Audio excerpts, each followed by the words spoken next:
Chapter 10 In which a witch finds a door, and the memory too.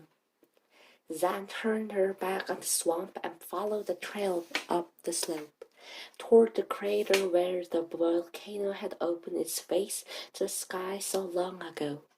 The trail had been fashioned with large flat rocks, all into the ground, and fitted so close to one another that the seam between them could hardly let in a piece of paper.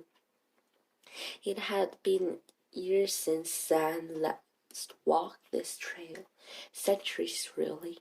She shivered. Everything looked so different, and yet not. There had been a circle of stones in the country yard of the castle once upon a time. They had surrounded the central older tower like sentinels, and the castle had wrapped around the whole of it like a snail eating his tail. But the tower was gone now, though Zan had no idea where, and the castle was rubble, and the stones had been toppled by the volcano, or swallowed up by the earthquake, or crumbled by fire and water and time. Now there was only one, and it was difficult to find. Tall grasses surrounded it like a thick curtain, and ivy clung to its face. Zan spent well over half a day just trying to find it, and once she did, it was full hour of hard labor just to dislodge the lattice of persistent ivy. When she got down to the stone itself, she was disappointed. There was words carved into the flat of the stone, a simple message on each side. Zosimus himself had carved it long ago. He had carved it for her when she was still a child. Don't forget, it said on the one side of the stone. I mean it. It said on the other. Don't forget what? What do you mean, Zosimus? She wasn't sure, despite the spottiness on her memories. One thing she did remember was his tendency toward the obscure, and his assumption that because vague words, insinuations were clear enough for him, they must be perfectly comprehensible to all. And after all these days, Zan remembered how annoying she had been found in them. Confound that man, she said. She approached the stone and leaned her forehead against the deeply carved words, as if the stone might be Zosimus himself. Oh, Zosimus, she said, feeling a surge of emotions that she hadn't felt in nearly 5 centuries. I'm sorry, I've forgotten. I didn't mean to, but... The surge was of magic hit her like a falling boulder, knocking her backward. She landed with a thud on her cracking hips. She stared at the stone, open-mouthed. The stone was magic. She thought to herself, of course.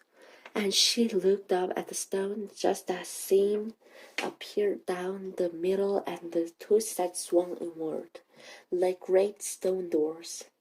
Not like stone doors, Zan thought. They are stone doors. The shape of the stone still stood like a doorway against the blue sky, but the entrance itself opened into a very dim corridor where a set of stone steps disappeared in the dark. And in a flash, Zan remembered that day. She was 13 years old and terribly impressed with their own witch cleverness, and her teacher, once so strong and powerful, was fading by the day.